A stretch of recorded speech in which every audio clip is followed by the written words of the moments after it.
12 de agosto de 2007. Rosewood, Oregon. Nos arredores da cidade estavam em andamento obras para a instalação de uma tubulação de água. Às 14 horas e 32 minutos, o operador da escavadeira Mark Henderson parou a máquina abruptamente. Ele saiu da cabine e olhou para a pá. Entre a terra e o barro sobressaía um saco denso, amarrado com uma corda. Quando o saco foi aberto, o conteúdo ficou visível. Ossos. Eram pequenos demais para um adulto. Mark chamou o capataz e o local da obra foi imediatamente isolado. O trabalho foi interrompido. Poucos minutos depois, uma patrulha chegou ao local. O oficial confirmou que não se tratava de entulho de construção nem de carcaças de animais. Ele registrou a descoberta, isolou a vala e chamou os detetives. Às 15 horas e 10 minutos, a equipe de investigação chegou ao canteiro de obras. A primeira inspeção revelou que a descoberta era de uma pessoa muito jovem. Isso significava que o caso não era mais considerado um achado acidental.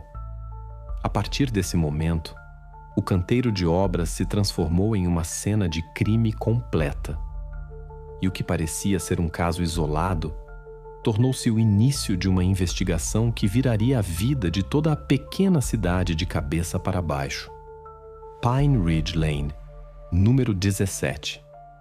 A propriedade onde a pá da escavadeira encontrou o saco estava registrada em nome de Eleanor Vance. Ela tinha 54 anos. Para os moradores de Rosewood, esse nome soava como um símbolo de confiabilidade. Eleanor trabalhou por mais de 2 décadas na creche local, Sunshine. Primeiro como auxiliar de educadora, depois como pedagoga principal. Centenas de crianças pequenas passaram por suas mãos nesse período. Os pais a tratavam com respeito. Muitos a chamavam de a pessoa mais importante na educação infantil. Ela passou toda a sua vida em Rosewood. Casou-se aqui, construiu sua casa aqui. Seu marido, David Vance, estava frequentemente em viagens de negócios. Ele vendia eletrodomésticos e ficava ausente por longos períodos. Mas Eleanor nunca ficava sozinha. Sua casa era um ponto de encontro para os vizinhos. No verão, ela organizava chás no jardim, oferecia doces e exibia seus arbustos de rosas. Esses canteiros eram conhecidos em toda a região. A cada ano ela participava de exposições e recebia diplomas. Nas características oficiais que foram posteriormente adicionadas aos autos constava: disciplinada, sem reclamações, sem problemas com a lei. Além disso, ela era membro do conselho da igreja e participava da organização de eventos dominicais. Em fotos da época, era vista uma mulher sorridente com cabelo bem arrumado, em roupas claras, tendo como pano de fundo um jardim florido. Quando a polícia começou a entrevistar os vizinhos, quase todos usaram as mesmas palavras. Nos protocolos, frases como "mulher santa", confiavam nela como em ninguém mais. Ela era um pilar para todo o bairro, foram registradas. Alguns destacavam sua bondade. Outros lembravam que Eleanor frequentemente ajudava idosos com tarefas domésticas. Deixavam-lhe as chaves de casa quando viajavam, pediam para cuidar dos animais e passavam encomendas por ela. Para uma pequena cidade com uma comunidade unida, isso significava muito. No entanto, foi justamente em sua propriedade, no jardim bem cuidado atrás da alta cerca de madeira, que os restos mortais foram escondidos. E isso foi um choque para todos que a conheciam pessoalmente. O contraste entre a imagem da pedagoga, um membro respeitado da comunidade, e o que foi encontrado debaixo da terra, parecia impossível. Nesse momento, a polícia ainda não tinha consciência da dimensão. Tinha um saco e o fato de que a terra pertencia a uma mulher com reputação impecável. Mas já então ficou claro: a investigação não seria fácil. Afinal, não se tratava de um canteiro de obras abandonado ou de um terreno baldio.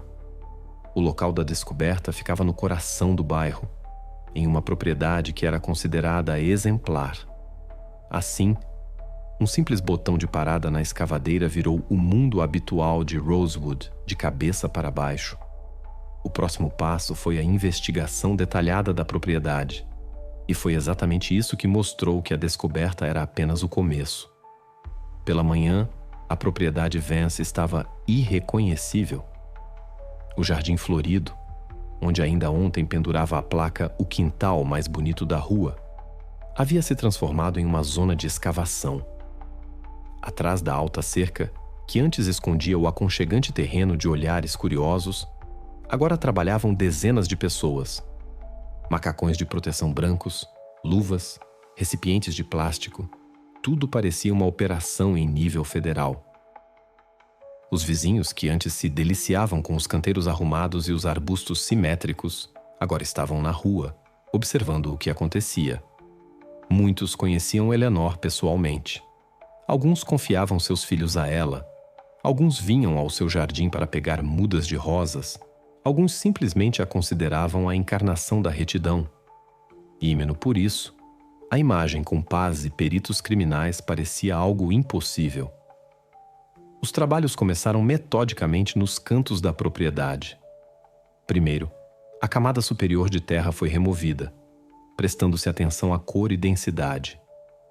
Onde o solo parecia mais solto, a escavação era mais lenta. Cada local suspeito era fotografado, marcado no mapa e só então cuidadosamente aprofundado.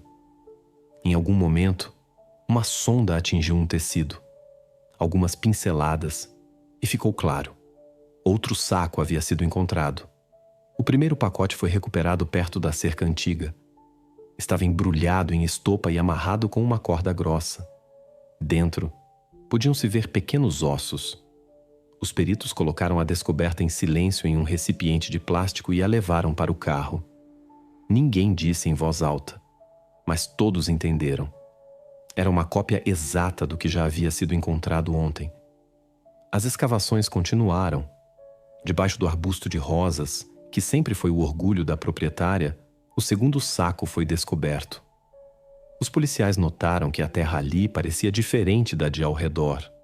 Muito macia, como se tivesse sido recentemente revolvida. Esse recipiente já foi transportado à noite. No dia seguinte, as equipes retomaram o trabalho. Desta vez, os achados se seguiram em rápida sucessão. Primeiro o terceiro saco, depois o quarto. Os funcionários agiam em silêncio. Ninguém fazia grandes anúncios, mas o próprio silêncio dizia mais do que 1000 palavras. Não havia mais dúvidas. Não se tratava de uma exceção, mas de um sistema. No meio do terceiro dia, os especialistas alcançaram o canto traseiro da propriedade. Ali, perto do caminho do jardim, descobriram o quinto saco. E literalmente a poucos metros, o sexto. Todos os achados estavam embalados da mesma forma, escondidos da mesma forma. E todos estavam debaixo de plantas que outrora haviam sido elogiadas pelos vizinhos. Quando os trabalhos foram concluídos, os números falavam por si. 6 sacos, 6 sepulturas separadas no terreno de um único jardim. Isso foi um ponto de virada. A história deixou de ser uma coincidência, deixou de ser um crime único. Os investigadores agora enfrentavam uma tarefa gigantesca. Descobrir quem exatamente estava naquelas sepulturas e por que o local, que era considerado o mais bem cuidado da rua, havia sido transformado em um cemitério. A polícia tinha em mãos 6 sacos do jardim dos Vance, mas nenhum deles tinha um nome. Esse era o ponto mais difícil para a investigação. Não se podia construir uma linha de investigação enquanto não se soubesse exatamente quem se procurava. Era preciso restaurar as identidades, dar a cada um nome, dados e circunstâncias do desaparecimento. Sem isso, todas as descobertas permaneceriam sem rosto e não se encaixariam em um quadro geral. Peritos forenses começaram com métodos clássicos. O primeiro passo foram as fichas dentárias. Este era quase o único instrumento confiável quando o estado dos restos não permitia uma identificação imediata. Cada mandíbula era fotografada. Radiografias panorâmicas eram feitas e comparadas com arquivos. Nas mesas dos peritos criminais estavam dezenas de antigos diários de dentistas. Em alguém faltava um dente, alguém tinha uma obturação de formato incomum, em alguém era anotada uma mordida rara. Cada detalhe poderia levar a uma correspondência. Paralelamente, amostras de DNA foram processadas. O material extraído foi enviado para laboratórios, onde foi comparado com o Banco de Dados Nacional de Familiares Desaparecidos. Esse foi um processo demorado. Os resultados chegavam em lotes, e cada correspondência significava um novo nome. Os investigadores sabiam que não podia haver erros, por isso, cada identificação era imediatamente confirmada por vários métodos. O primeiro resultado veio pela odontologia. O saco da zona 1 correspondia aos dados de arquivo de 1998. Era Michael Brown, desaparecido aos 8 anos de idade. Seu desaparecimento foi considerado um mistério por muito tempo. A versão oficial falava de uma possível fuga, mas agora o destino de Michael estava confirmado. O segundo pacote foi identificado por DNA. Uma correspondência foi encontrada com a família Miller. Era Sarah, desaparecida em setembro de 2001. Ela tinha 6 anos. Nesse caso, a versão de um sequestro na rua foi considerada, mas provas diretas nunca foram encontradas. Depois disso, o trabalho acelerou. O terceiro achado, Joshua Kelly. Seu desaparecimento datava do ano de 2003. Ele tinha 9. Os pais moravam então no distrito vizinho e o caso foi considerado local. O quarto achado forneceu o nome de Christopher Lee, 7 anos de idade, desaparecido no ano de 2004. O quinto saco dizia respeito a Emily Roberts. Ela desapareceu em 2005, tinha 10 anos. No caso dela, havia versões contraditórias. De um sequestro por um homem desconhecido a uma fuga voluntária de casa. Tudo isso agora era irrelevante. As pistas levavam ao Jardim dos Vans. E o último, sexto achado, Thomas Wilson. Ele desapareceu em 2006, quando tinha 11 anos. Os pais acreditaram até o fim que seu filho poderia voltar. Agora a polícia tinha que informá-los que a busca havia terminado. Para a investigação, este foi um ponto de virada. Até então, os 6 casos eram considerados separados. Anos diferentes, cidades diferentes, versões diferentes. Em alguns lugares, os pais eram suspeitos. Em outros, falava-se de sequestro. Em outros ainda, transeuntes aleatórios eram acusados. Mas agora, tudo se unia em um só. 6 histórias diferentes de 10 anos foram conectadas por um lugar: o jardim de Eleanor Vance. Essa descoberta mudou o curso da investigação. Pela primeira vez, a polícia tinha uma cronologia coerente. Agora podia-se traçar linhas, do primeiro desaparecimento em 1998 até o último em 2006. Não era mais apenas um caso de achados em uma propriedade. Eles estavam diante da investigação de uma série de crimes que havia sido metodicamente construída ao longo de quase 10 anos. O próximo passo para os detetives era óbvio: descobrir quem tinha acesso a todas essas pessoas e como essas 6 histórias se cruzaram em uma única casa. A primeira regra de qualquer investigação é simples e dura. Se uma descoberta é feita na propriedade de uma casa particular, os proprietários são os primeiros a serem verificados. Em Rosewood, isso significava uma coisa: a atenção da polícia se voltou imediatamente para a família Vance. Formalmente, a propriedade estava registrada em nome de ambos, e o foco era o marido. David Vance, 56 anos, vendedor viajante por profissão. Um homem que passava a maior parte do ano viajando. Ele percorria o país constantemente, vendendo equipamentos para empresas de construção. E foi precisamente essa profissão que criou imediatamente uma lacuna de informação. Por um lado, ele tinha um álibi natural. Raramente era visto na cidade. Por outro lado, as viagens regulares poderiam ser um disfarce conveniente se ele estivesse escondendo uma vida dupla. David foi chamado para interrogatório 2 dias após a exumação. Sua prisão ocorreu de forma tranquila. Policiais foram até a casa onde ele acabara de retornar de mais uma viagem de negócios e o pediram educadamente para ir à delegacia. Sem algemas, sem resistência. No entanto, o simples fato de o marido da mulher, em cuja propriedade 6 sacos haviam sido encontrados, estar no carro da polícia causou um impacto em Rosewood. Os vizinhos, já chocados com o jardim, agora discutiam seu papel. Ele está sempre viajando, mas talvez isso seja um disfarce. A investigação seguiu a versão mais direta. Se David fosse culpado, seu trabalho lhe oferecia o escudo ideal. Ele poderia ir em viagem de negócios, mas na realidade, voltar à noite, fazer o que havia planejado e deixar a cidade novamente. A ausência do público e as raras aparições no bairro teriam parecido naturais, já que essa era sua profissão. Portanto, as primeiras horas do interrogatório foram baseadas em perguntas diretas.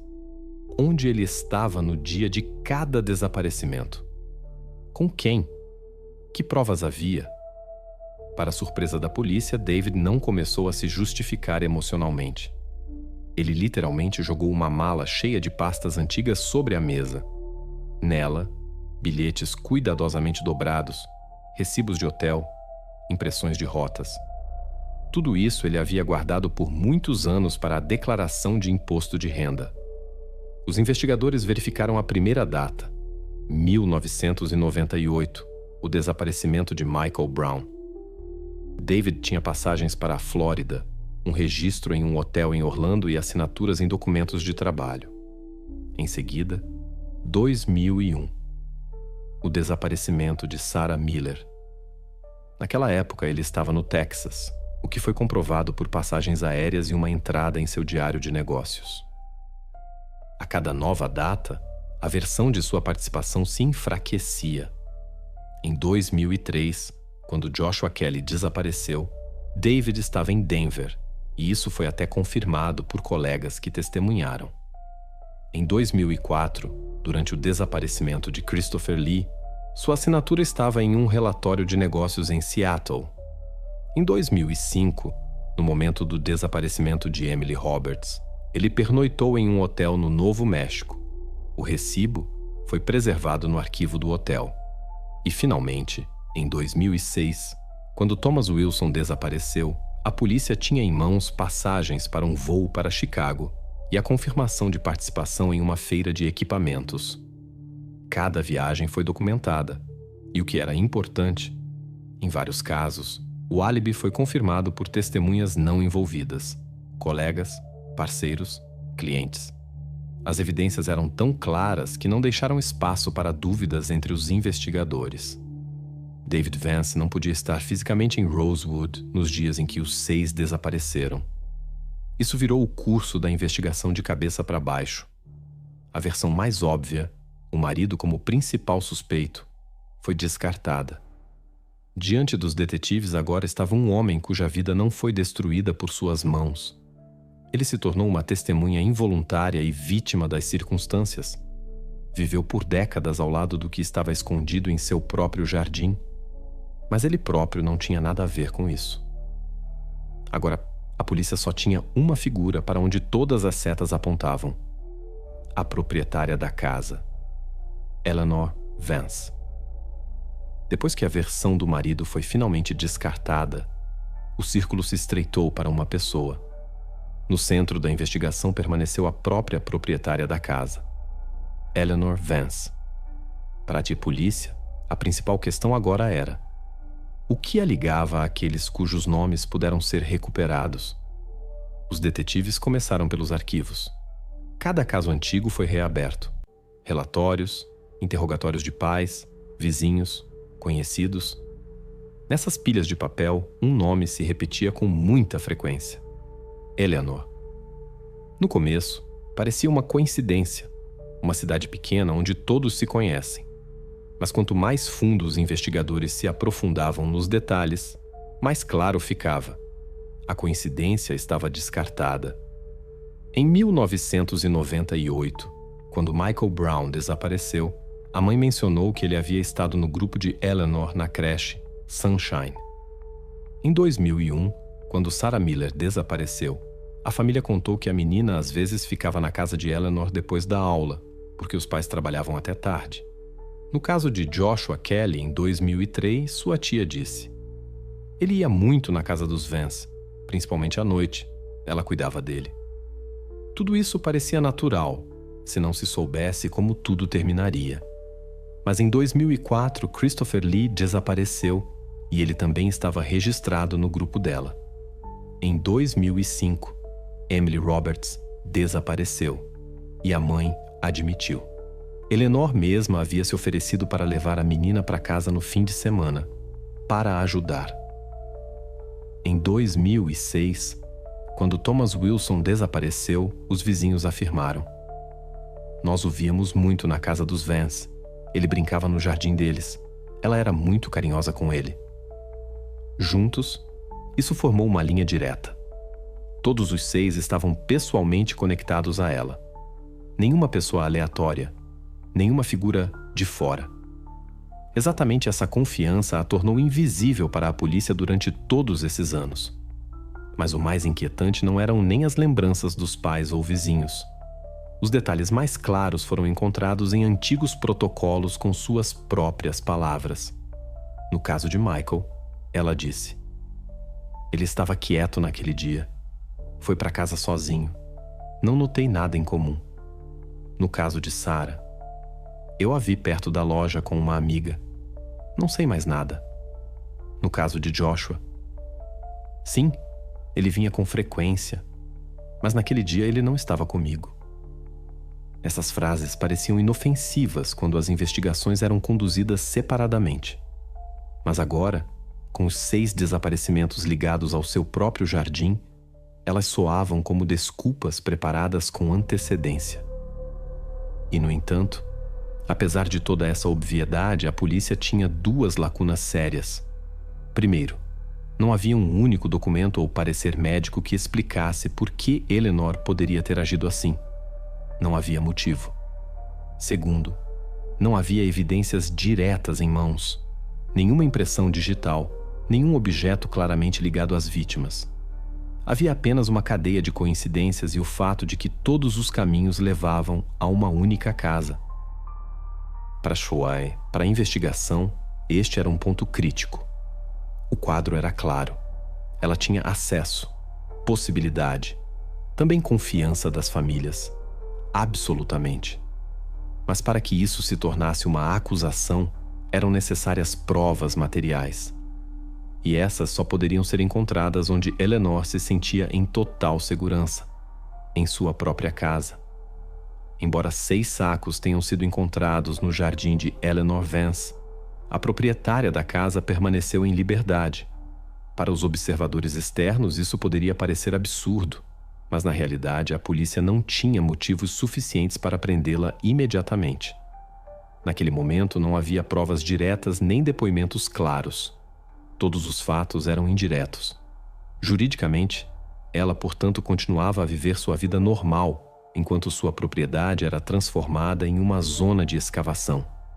E foi exatamente aí que surgiu o primeiro paradoxo. A cidade estava abalada. Os vizinhos discutiam a tragédia em cada esquina. Mas Eleanor, sobre quem recaíam as suspeitas, demonstrava uma calma absoluta. Sua rotina diária era monitorada. A polícia não podia permitir o menor erro, por isso cada um de seus passos era registrado, desde a hora em que ela saía de casa até as pessoas com quem falava. A imagem era incomum. Pela manhã, ela ia para o jardim, regava as flores, organizava os canteiros, como se nada ao redor tivesse mudado.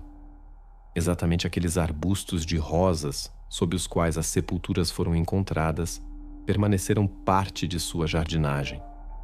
Ela cortava galhos secos, recolhia pétalas caídas e fazia isso com tanta calma que os observadores notaram mais de uma vez. Ela parece não entender o que está acontecendo aqui. Durante o dia, Eleanor era encontrada na igreja. Ela continuava a cuidar das tarefas organizacionais da comunidade, Participava de reuniões, conversava com outros membros da igreja. Algumas mulheres de seu círculo contaram mais tarde. Ela parecia estar apenas sofrendo junto com todos. Nenhum indício de que as suspeitas a afetavam. À noite, ela era vista no supermercado. Ela comprava mantimentos como de costume, falava tranquilamente com os vendedores, perguntava sobre os vizinhos. As forças operacionais que realizavam a observação registraram. Nenhum movimento abrupto, nenhuma tentativa de se esconder, nenhuma mudança na rota habitual. Tudo se repetia dia após dia, como um relógio. Diante dos acontecimentos, isso parecia quase assustador. A cidade vivia em tensão.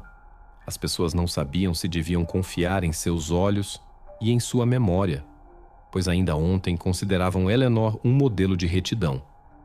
E ela própria se comportava como se não percebesse nem a atenção em sua pessoa, nem os boatos ao seu redor. Logo, ela até concordou em uma breve entrevista para o jornal local. Os jornalistas esperavam ver uma pessoa desolada, mas Eleanor disse calmamente: "Espero que a polícia encontre o monstro que fez isso. Para nossa cidade, isso é uma verdadeira tragédia."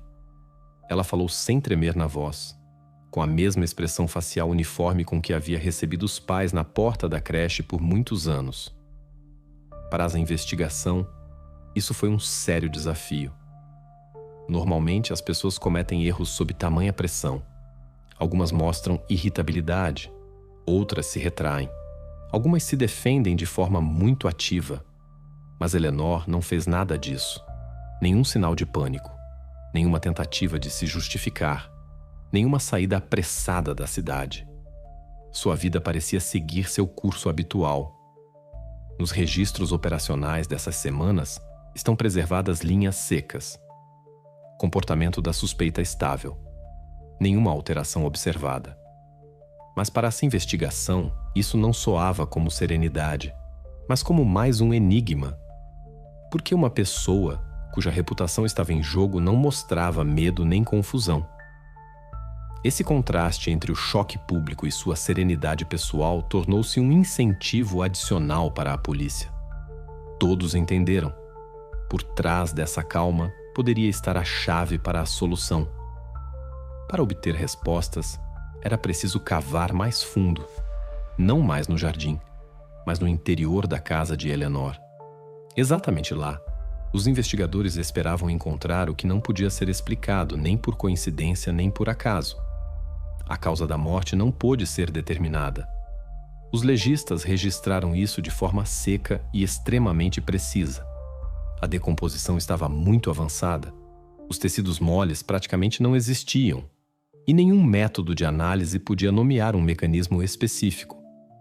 Nenhuma facada visível, nem fraturas.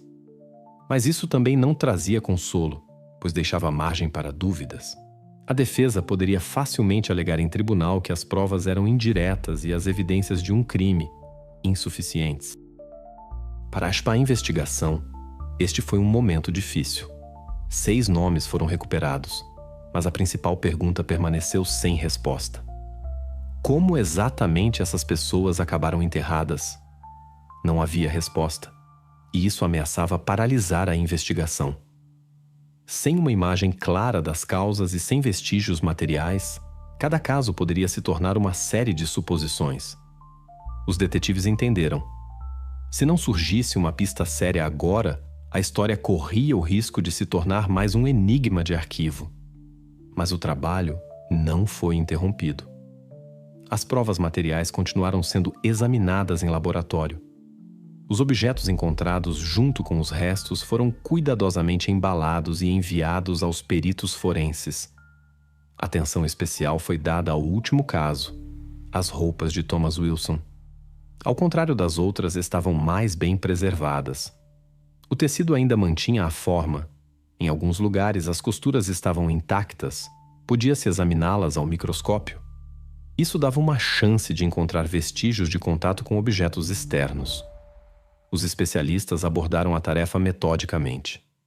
Primeiro, o tecido foi observado com ampliação normal. Depois, sob luz ultravioleta, a composição química verificada. À primeira vista, tudo parecia limpo. Poeira, partículas de terra, micropartículas padrão. Mas após várias semanas de análise, um dos especialistas notou inclusões estranhas.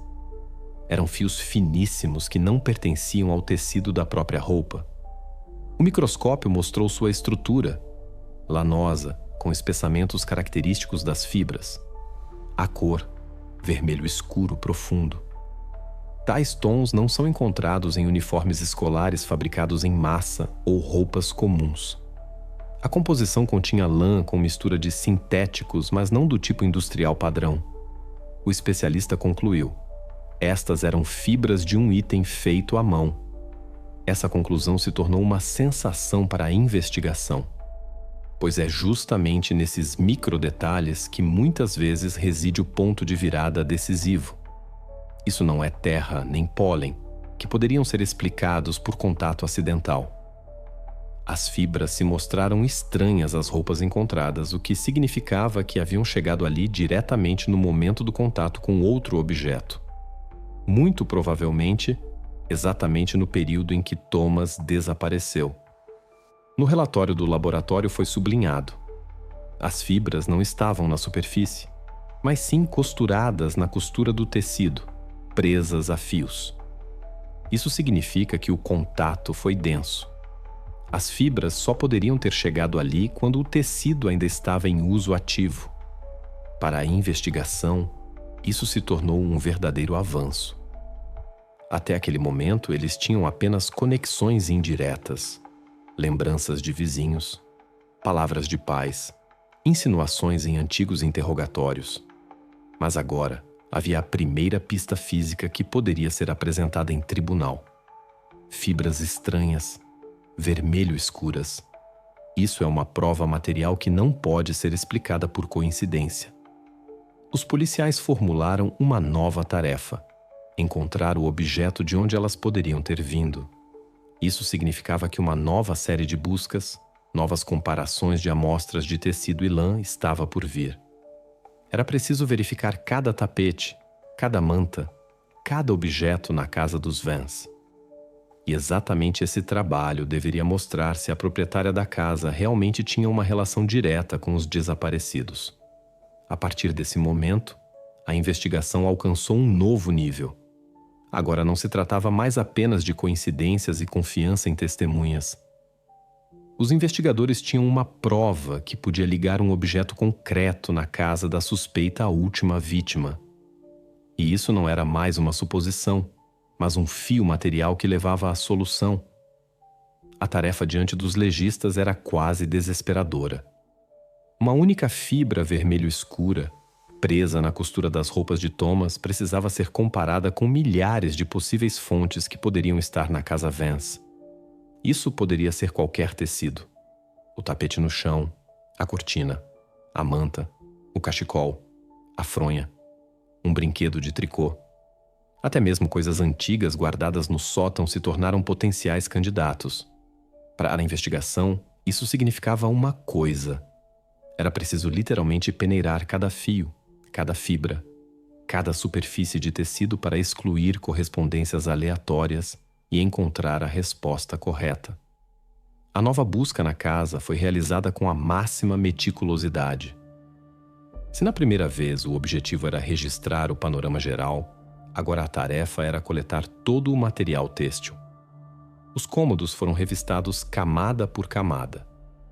Na sala de estar, pedaços do carpete foram cortados. As poltronas e sofás, as capas e estofados foram cuidadosamente removidos. Todas as mantas, cobertores, até mesmo almofadas decorativas foram embaladas em sacos separados. Nos quartos foram coletadas amostras de roupa de cama, retalhos de cobertores antigos. Na despensa, encontrou-se uma caixa com artigos de tricô que Eleanor, segundo os vizinhos, havia feito pessoalmente. Tudo isso também foi enviado para a perícia. A catalogação levou vários dias. A cada objeto foi atribuído um número. Na embalagem registrava-se o local de achado, as condições de armazenamento, até mesmo a umidade do ar no cômodo. No final, mais de 300 sacos com amostras de tecido seguiram para o laboratório. Segundo um funcionário, tal volume no laboratório distrital nunca havia sido registrado em nenhum caso nos últimos 20 anos. A análise comparativa durou semanas. As fibras das roupas de Thomas foram divididas em microtubos de ensaio. Cada fragmento microscópico foi examinado sob ampliação. Seu diâmetro, a densidade da torção, defeitos característicos do fio foram registrados. Em seguida, esses parâmetros foram comparados com cada uma das centenas de amostras da casa Vance.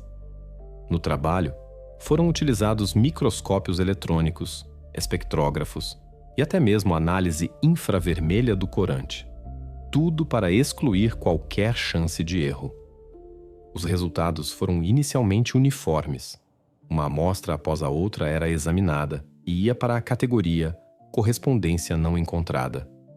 Tapetes não combinavam, outra composição. Cortinas, outro corante. Capas de sofás, outra estrutura de fibra. Até meias de tricô antigas não combinavam. O fio diferia na espessura. No meio do segundo mês, os peritos já haviam examinado mais de 200 amostras, mas o resultado desejado não apareceu. E somente quando chegaram às amostras da sala de estar, a situação mudou. No saco sob o número 214, havia fios de uma manta antiga que por anos estivera no sofá dos Vance. Sua cor desbotada, vermelho escura à primeira vista, não parecia idêntica, mas testes de laboratório mostraram o contrário. Sob o microscópio, a estrutura dos fios mostrou-se absolutamente idêntica às fibras encontradas nas roupas de Thomas. Diâmetro, a torção característica feita à mão, a composição do corante e da lã, tudo correspondia em todos os parâmetros. No relatório dos legistas, apareceu a frase que se tornou o ponto de virada para a investigação.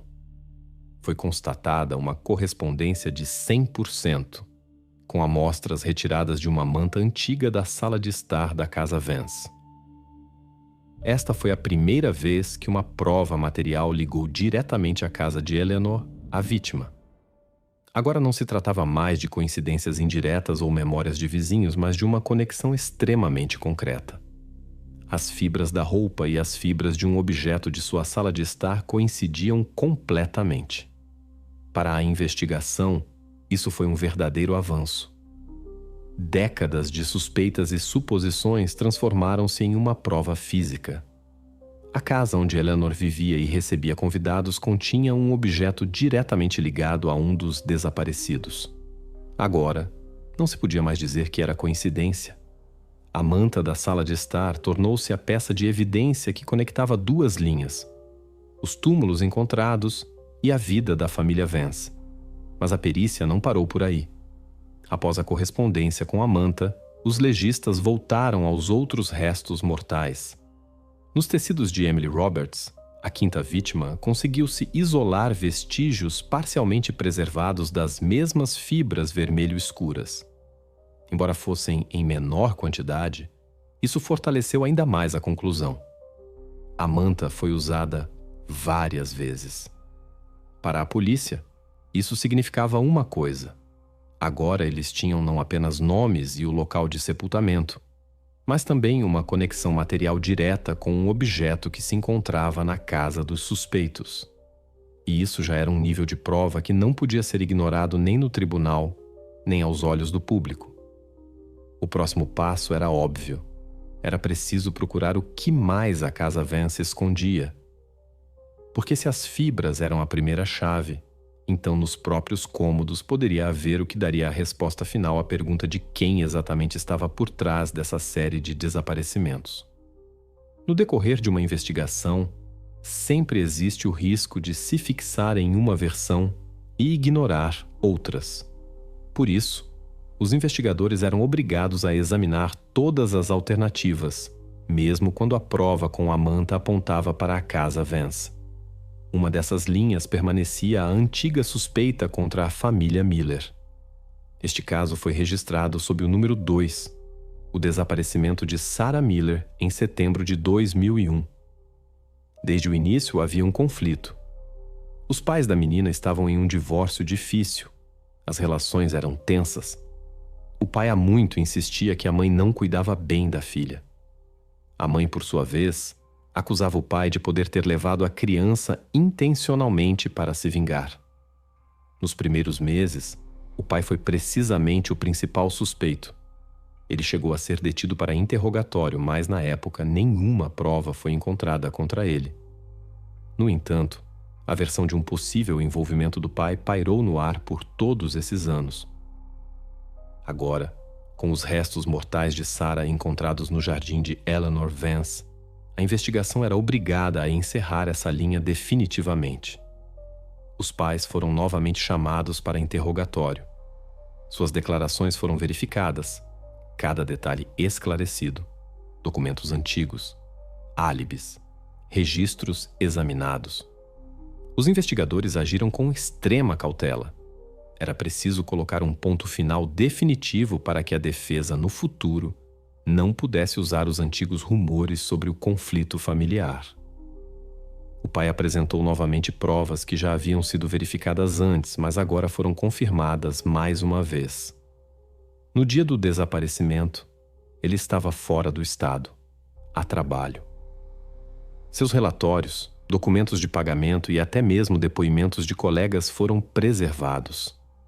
A verificação mostrou: nenhum dos pais poderia ter estado envolvido no desaparecimento de Sarah. Assim, parecia um ponto final. Mas nos protocolos de arquivo, encontrou-se um detalhe que aumentava as suspeitas não contra os pais, mas contra Eleanor. Em um antigo interrogatório de 2001, foi ela quem depôs que supostamente viu Sarah entrando no carro do pai perto da loja. Naquela época, suas palavras se tornaram um argumento para a versão do sequestro. Por causa dessa frase, o pai caiu ainda mais sob suspeita e viveu por muito tempo sob pressão, embora nenhuma prova tenha sido encontrada. Agora tornou-se óbvio que essa informação era falsa. Nem câmeras nem testemunhas confirmaram suas palavras. E o mais importante, agora que os restos mortais de Sarah foram encontrados no jardim de Eleanor, suas antigas declarações não pareciam um erro, mas sim uma tentativa consciente de desviar a investigação para uma pista falsa. Para a co-investigação, isso se tornou mais uma prova indireta. Os pais foram oficialmente excluídos do círculo de suspeitos. Seus álibis foram repetidamente confirmados, sem a menor dúvida. Eleanor, por outro lado, encontrava-se pela segunda vez no centro desta história. Primeiro como testemunha que introduziu uma versão falsa, e agora como proprietária da casa em cujo jardim Sarah foi encontrada. Esta linha solidificou a versão principal definitivamente. Todos os suspeitos alternativos foram eliminados. Cada nova descoberta não apenas não aliviava Eleanor das suspeitas, mas, pelo contrário, ligava seu nome ainda mais fortemente a todos os 6 casos. E agora, a polícia restava apenas um caminho: coletar o máximo de provas diretas possível de sua casa, para finalmente focar o caso nela. Quando a polícia já possuía as primeiras provas diretas, a questão da motivação tornou-se central. Por que Eleanor faria isso? As evidências apontavam para sua casa, seus pertences, seu ambiente pessoal. Mas sem a explicação do porquê, o quadro permanecia incompleto. Por isso, os detetives começaram a coletar tudo sobre sua biografia. Arquivos antigos, registros escolares, documentos médicos, memórias de conhecidos foram resgatados. No centro das atenções estava um evento que antes era considerado uma tragédia familiar comum, mas que, sob uma nova luz, adquiriu um significado completamente diferente. No início dos anos 1970, Eleanor tinha cerca de 15 anos. Os pais confiavam a ela, seu irmão mais novo, quando iam trabalhar. Era um verão comum. As crianças ficavam em casa, brincavam no jardim. Mas um desses dias terminou em catástrofe. O menino foi encontrado inconsciente, levado imediatamente ao hospital, onde os médicos só puderam constatar a morte. Os médicos apontaram um acidente, asfixia durante o sono, possivelmente devido a uma doença respiratória. O caso foi rapidamente encerrado e a família ficou sozinha com sua tragédia pessoal. Naquela época, ninguém fez perguntas adicionais. Ninguém duvidou que fosse realmente uma coincidência. Mas conhecidos se lembraram de que Eleanor havia mudado muito depois dessa história. Ela continuou seus estudos, participou da vida da cidade, mas seu caráter mudou. Uma vizinha contou. Ela costumava ser despreocupada, ria muito, podia conversar com qualquer um. Depois da história com o irmão, ela se fechou. Ficou mais séria, mais silenciosa. Outro conhecido que estudou com ela disse: ela sempre se mantinha ereta, mas depois daquele verão trágico, ela adquiriu um olhar tão frio, como se estivesse pensando em algo o tempo todo, algo que nós não sabíamos. Nos arquivos, também se encontram anotações de diários que foram posteriormente examinadas por psicólogos. Nelas, encontraram-se frases estranhas. Por exemplo, alguns não suportam este mundo muito cedo, e talvez isso seja graça. Ou, ele se foi sem dor, e talvez seja melhor assim. Na adolescência, tais registros podem ter parecido filosofias, mas em retrospecto, pareciam os primeiros sinais de uma percepção distorcida. Testemunhas notaram mais um detalhe. Após a morte do irmão, Eleanor não evitava cuidar de crianças. Pelo contrário, ela começou a ajudar ativamente os vizinhos, assumindo o cuidado de crianças mais novas. Muitos viam nisso, na época, o desejo de compensar a culpa. Mas psicólogos apontaram mais tarde. Foi precisamente nessa época que um cenário interno poderia ter se formado. Ela não se afastou das crianças, mas, pelo contrário, as tornou parte de sua vida. Isso, mais tarde, solidificou sua reputação como uma mulher carinhosa e confiável. Quando a investigação solicitou um perfil psicológico, os especialistas chegaram a uma conclusão importante. O trauma na adolescência poderia ter sido a base para o chamado complexo de Salvador. É um estado em que uma pessoa se convence de que não está destruindo vidas, mas sim protegendo-as do sofrimento. O sentimento de culpa experimentado pela morte do irmão solidificou-se como a convicção de que ele foi libertado da dor de antemão. Com o tempo, isso poderia se transformar em uma atitude patológica. Documentos com essa análise foram incluídos nos autos. Legalmente, eles não provavam nada, mas ajudavam a entender a motivação.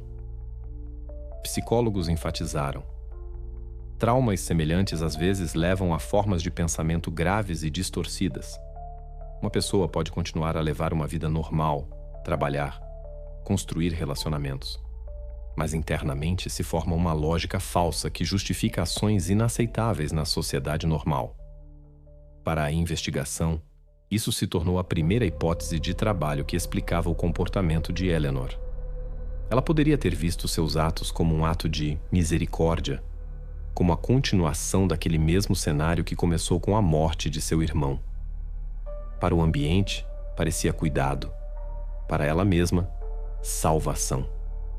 Agora, a polícia tinha não apenas provas físicas e acesso, mas também uma possível motivação. E isso significava que provas e psicologia começavam a se unir em uma linha. O próximo passo deveria ser a busca por objetos que mostrassem sua ligação patológica a cada uma das vítimas e registrassem seu ritual de memória. Eleanor Vance estava pela primeira vez na condição de suspeita. Ela foi convocada para um interrogatório oficial. A atmosfera era dura, sem tom amigável, sem formulações corteses. Na mesa dos investigadores estavam todas as provas que puderam ser coletadas em meses de investigação. A tarefa deles era simples: apresentar tudo isso à proprietária da casa e ver como ela reagiria. Primeiro, o interrogatório baseou-se no fato geral: 6 sepulturas, todas em sua propriedade. Para qualquer outra pessoa, isso teria sido um choque, mas Eleanor se comportou como se a notícia não a afetasse. Ela sentou-se ereta, respondeu às perguntas de forma breve e tranquila. Em suas palavras, não havia nem confusão, nem justificativas. Ela insistia. A propriedade sempre foi acessível. Qualquer um poderia ter tido acesso, e ela própria não estava envolvida em nada. Em seguida, passou-se às provas. Primeiro foi apresentado o laudo pericial sobre as fibras. O laboratório constatou uma correspondência de 100% entre os fios vermelho escuros nas roupas de Thomas e a manta antiga de sua sala de estar. Para os investigadores, esse foi um momento crucial, mas a reação de Eleanor foi novamente surpreendentemente uniforme. Ela explicou que a manta estava na casa há dezenas de anos. Qualquer um que a visitasse poderia ter entrado em contato com ela. Crianças muitas vezes se sentavam no sofá, se cobriam, brincavam. E vestígios de fibras em suas roupas não deveriam surpreender ninguém. A próxima prova foi uma pequena caixa encontrada em seu quarto. Dentro dela havia pequenos objetos: um prendedor de cabelo, um único brinco, um botão, um chaveiro. Para a polícia, essas descobertas foram um verdadeiro avanço. As famílias as identificaram como pertences pessoais das crianças desaparecidas. Mas também aqui, a explicação de Eleanor soou cotidiana. Ela disse que frequentemente encontrava objetos estranhos em sua casa. Crianças deixavam cair algo, esqueciam, perdiam. Ela colocava tudo na caixa para devolver aos proprietários mais tarde. E assim aconteceu que parte dos objetos permaneceu. Cada nova prova apresentada era respondida com o mesmo tom. A polícia falava de correspondências e Eleanor respondia com detalhes cotidianos. Túmulos na propriedade? A propriedade era aberta. A cerca dos fundos estava danificada há muito tempo. Qualquer um podia entrar. Fibras na roupa? Manta antiga, com a qual muitos entraram em contato. Pertences pessoais? Achados comuns que ninguém reivindicou. O interrogatório durou várias horas. Os investigadores tentaram exercer pressão, repetiram perguntas com diferentes formulações, apontaram a sistemática das correspondências. Mas Eleanor permaneceu inabalável. Ela não chorou, não se justificou, não levantou a voz. Pelo contrário, sua calma irritava ainda mais os investigadores. Ela parecia convencida de sua inocência. No protocolo do interrogatório, o resultado foi duro e seco: confissão não obtida. A suspeita nega qualquer envolvimento. Para essa investigação, isso era perigoso. As provas já começavam a se juntar em um quadro geral, mas a falta de uma confissão tornava a posição da polícia vulnerável. No tribunal, a defesa poderia ter construído uma linha baseada em sua consistência e explicações lógicas. O caso poderia ter desmoronado se novas descobertas não tivessem surgido logo no decorrer da investigação.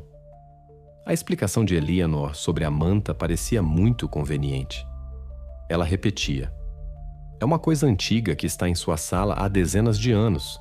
Qualquer um podia tocá-la, sentar no sofá, cobrir-se com ela." E de fato, para uma correspondência encontrada, essa explicação poderia parecer plausível. A defesa poderia facilmente ter argumentado no tribunal que a fibra chegou lá por acaso e não tinha relação direta com o desaparecimento de Thomas. Precisamente por isso, os investigadores entenderam: era necessário um segundo ponto que confirmaria ou destruiria essa versão definitivamente. Uma nova perícia, mais profunda e custosa, foi aprovada. A atenção se concentrou nos restos mortais encontrados em 2003, ou seja, 3 anos antes do desaparecimento de Thomas. Essas eram as roupas de Joshua Kelly. O estado do material era crítico. O tecido havia se transformado em farrapos frágeis. As costuras se desfaziam ao menor movimento. Mas justamente em tais detalhes poderia se esconder a prova decisiva. Os especialistas sabiam: se conseguissem encontrar sequer uma fibra estranha, seria um golpe contra toda a linha de defesa de Eleanor. O trabalho durou semanas. Os especialistas utilizaram os métodos mais modernos da época: microscópios de alta resolução, espectroscopia para análise do corante, iluminação infravermelha para detectar fios ocultos. Cada pedaço de tecido foi literalmente examinado sob a agulha. Na maioria das vezes, o resultado era zero. O tecido apodrecido retinha apenas suas próprias fibras, e tudo o que era estranho há muito havia se decomposto na terra. Mas em algum momento, a sorte sorriu para os especialistas. Na gola da camisa, entre restos quase imperceptíveis da costura, encontrou-se um fio finíssimo. A princípio foi considerado sujeira ou vestígios de terra, mas sob o microscópio revelou-se o característico tom vermelho escuro. A análise química confirmou. A composição e a estrutura coincidiam completamente com a mesma manta que estava na sala de estar dos Vance. A fibra era idêntica em todos os parâmetros: diâmetro, a característica torção manual, a composição de lã e sintético, até mesmo o raro tipo de torção próprio do tricô manual. Para aquela investigação, isso foi um verdadeiro avanço. Uma correspondência. Essa poderia realmente ser explicada por acaso. Mas 2 correspondências constatadas em pessoas que desapareceram com 3 anos de diferença transformaram o acaso em um sistema. Isso provou que a manta esteve em contato com diferentes vítimas em diferentes momentos. Deixou de ser um objeto do dia a dia e se tornou uma ferramenta do crime. Este resultado foi oficialmente registrado no relatório de laboratório. No documento estava escrito em preto no branco. Foi constatada uma correspondência de fibras das roupas da vítima de 2003 com amostras, retiradas de uma manta antiga da sala de estar da casa Vance. A probabilidade de um encontro casual é excluída. Agora a posição de Eleanor desmoronava. Sua explicação sobre crianças sentadas no sofá não funcionava mais, pois se tratava de 2 pessoas diferentes, que desapareceram em momentos diferentes, e ambas carregavam vestígios do mesmo objeto de sua casa. Para a polícia e o tribunal, isso não era mais uma pista, mas uma prova material da sistematicidade de suas ações. Os investigadores entenderam. Exatamente essa prova transformava o caso dela em uma acusação completa. Agora restava apenas fortalecê-lo com outras provas, para que os jurados não duvidassem de que as correspondências eram impossíveis e todos os fios da investigação levavam a Eleanor. A certo ponto, a investigação deixou de ser um jogo de versões. A polícia tinha provas, confirmadas por perícias, e isso era suficiente para o passo decisivo. O Ministério Público emitiu a autorização e Eleanor Vance foi oficialmente acusada de 6 homicídios. Este momento tornou-se o ponto de virada. A figura que por décadas foi considerada um pilar da comunidade agora se tornava legalmente a ré em 2 casos mais notáveis do distrito. A prisão ocorreu sob rigoroso controle. Na rua em frente à casa havia vários carros. A entrada e saída foram registradas por câmeras. O procedimento deveria ser impecável para que a defesa não tivesse, mais tarde, motivos para falar de violações. Testemunhas viram como os oficiais entraram na casa, tiraram Eleanor e a colocaram no carro, sem algemas visíveis, sem tentativas de fuga ou resistência. Tudo parecia não se tratar de uma prisão relacionada a casos de assassinato, mas sim do acompanhamento planejado de uma pessoa à delegacia. Nossos protocolos, suas respostas curtas foram preservadas. Elas soavam distantes, quase mecânicas. A pergunta se confirmava sua identidade. Seguiu-se um sim. Quando perguntada sobre o direito a um advogado, não. A pergunta se entendia o teor da acusação. Novamente, sim. Tudo isso foi registrado literalmente, sem alteração da entonação. Nenhuma palavra supérflua, nenhuma emoção, nenhum indício de tensão interna. Observadores notaram que seu comportamento naquele momento não diferia do que havia sido visto anteriormente. Calma, postura ereta, olhar fixo. Vizinhos que observaram o acontecimento atrás da cerca disseram mais tarde. Ela parecia como se tudo aquilo não fosse sobre ela. Esse contraste entre a gravidade da acusação e sua reação externa tornou-se um dos detalhes que os jornalistas destacaram especialmente em seus relatórios. Para a investigação, isso tinha um significado prático. Nenhuma confissão foi obtida. Nem durante a prisão, nem mais tarde, nas audiências preliminares, Eleanor proferiu uma palavra que pudesse ser interpretada como admissão de culpa. Ela não tentou se justificar, não propôs suas próprias versões, não acusou mais ninguém. Sua linha permaneceu inalterada. Completo silêncio, com exceção de respostas formais. Isso criou uma pressão adicional sobre o Ministério Público. Agora, eles não precisavam construir o caso nas palavras da suspeita, mas exclusivamente em fatos, perícias e na lógica da investigação. Cada prova precisava ser apresentada aos jurados, e precisamente isso deveria se tornar a revelação. Assim, o ato final na história de Eleanor não começou com uma confissão, mas com seu silêncio frio.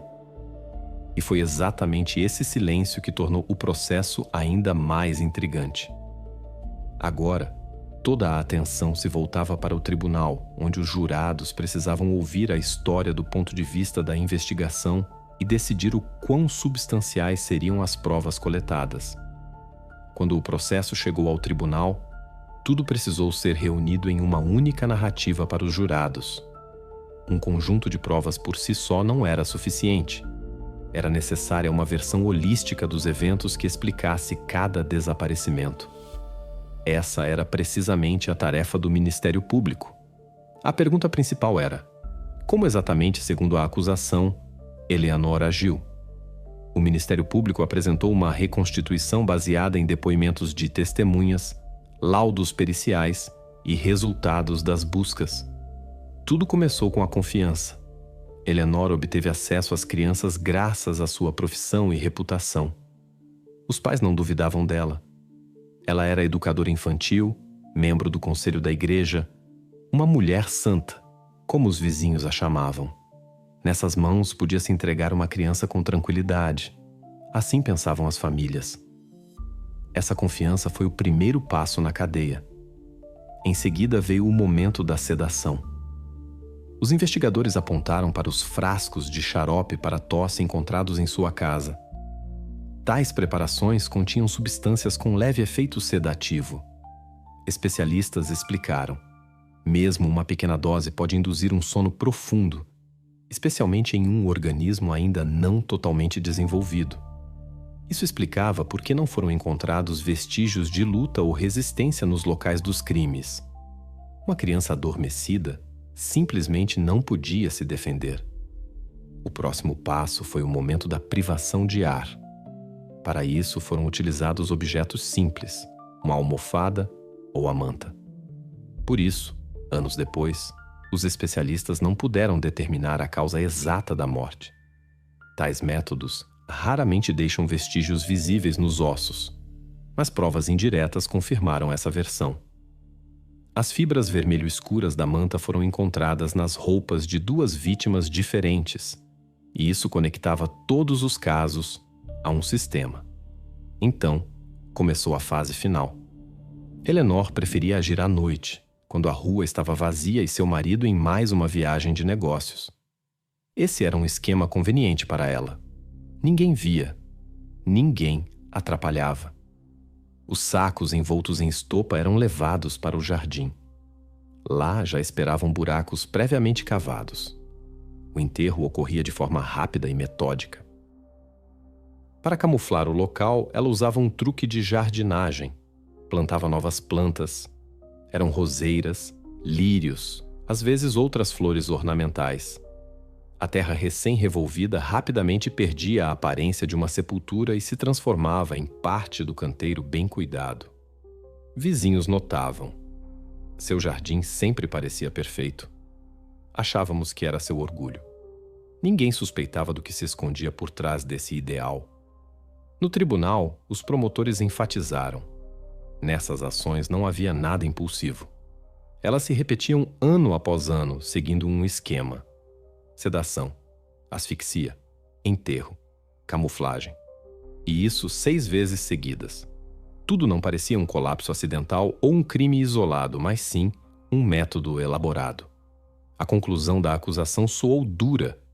Eleanor não arquitetou planos complicados, não inventou esquemas sofisticados. Ela agia de forma cotidiana, quase rotineira. Passos simples, mas executados com uma metodologia que a tornava perigosa. Precisamente essa reconstituição tornou-se a chave para o tribunal. Ela não apenas explicava o que havia acontecido, mas também mostrava aos jurados o caráter da ré. Uma pessoa que podia fazer a mesma coisa por anos, enquanto externamente permanecia a vizinha ideal. A questão central de todo o processo judicial era direta. O conjunto de provas indiretas é suficiente para que os jurados profiram um veredicto de culpa? Legalmente, este era o maior risco para a acusação. Nenhuma testemunha direta, nenhuma confissão. Tudo se baseava em uma cadeia de fatos que precisavam ser reunidos em um quadro geral. A promotoria construiu assim. Primeiro, o acesso. Todos os 6 passaram pela casa de Eleanor ou pelo jardim de infância, e ela teve a oportunidade de ficar sozinha com eles. Segundo, o local das sepulturas. Eles foram encontrados exatamente em sua propriedade e não em outro lugar. Terceiro, a caixa de troféus, na qual estavam objetos pessoais dos desaparecidos, identificados por suas famílias. Quarto, as fibras vermelho escuras do cobertor que correspondiam às roupas de 2 vítimas que desapareceram com anos de diferença. Isso transformou, segundo a acusação, os acasos individuais em um sistema. A defesa insistiu em outra coisa. Todas as provas eram indiretas. O terreno no jardim poderia ter sido acessível a qualquer pessoa. Os objetos na caixa poderiam ter sido esquecidos. As fibras nas roupas poderiam ter chegado lá por acaso. E o mais importante, não há uma única prova de que foi Eleanor quem cometeu os crimes. Os jurados levaram 8 horas para tomar uma decisão. Foi um dia tenso, em que todo o tribunal aguardava o veredito. À noite, o presidente anunciou o resultado, culpada em todas as acusações. O juiz apenas consolidou o resultado. A formulação final soou seca e dura. 6 sentenças de prisão perpétua, sem possibilidade de liberdade condicional. Para Eleanor Vance, a história terminou no momento em que o martelo do juiz bateu na mesa. Assim terminou um dos casos mais notáveis na história do distrito. O caso da mulher que por décadas foi considerada um símbolo de confiança e cuidado. O que aconteceu com as pessoas e os lugares ligados a este caso? Essa pergunta surgiu inevitavelmente após o julgamento. A história de Eleanor Vance não terminou no dia em que ela foi considerada culpada, mas na maneira como as consequências de suas ações influenciaram todo o ambiente. Seu marido, David Vance, não tentou desculpar sua esposa. Ele imediatamente pediu o divórcio e deixou Rosewood. Segundo conhecidos, ele se mudou para outro estado, encontrou um emprego em uma empresa comercial e nunca mais apareceu na cidade. Ele foi chamado de a figura mais trágica do caso. Um homem que viveu por décadas ao lado de algo que não percebeu. A casa na Pine Ridge Lane permaneceu vazia por muito tempo. Os moradores da cidade não queriam vê-la, e finalmente as autoridades decidiram demolir o edifício. No lugar da antiga propriedade foi criado um pequeno parque. Lá foram colocados bancos e plantadas árvores. Para os moradores, este foi um gesto simbólico, o apagamento da memória da casa terrível e a tentativa de devolver à rua sua aparência normal. Eleanor foi transferida para uma prisão de segurança máxima após o veredito. Ela ocupou uma cela individual e se comportou como durante a investigação. Calma, sem explosões emocionais, sem confissões.